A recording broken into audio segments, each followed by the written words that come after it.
我们在神手谷的新生活开始了。莫大夫教我们认识各种草药的药性，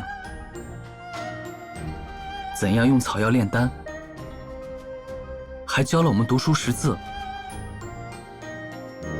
不知道为什么，莫大夫一直催促我修炼长春功，这让我有点疑虑。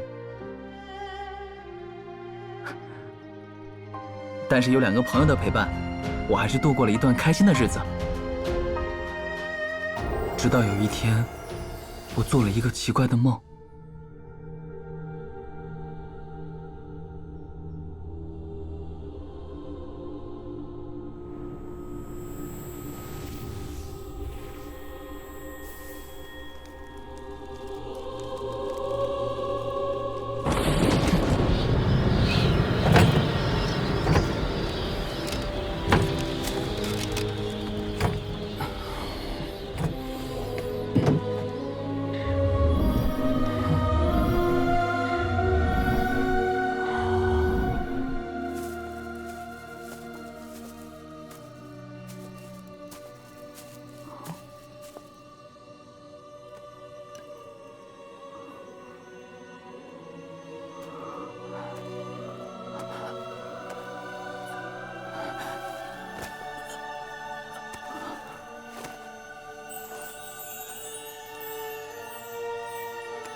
张铁，张铁，你看我。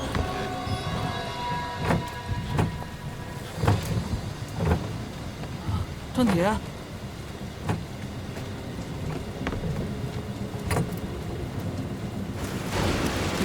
张铁，在哪儿？张铁。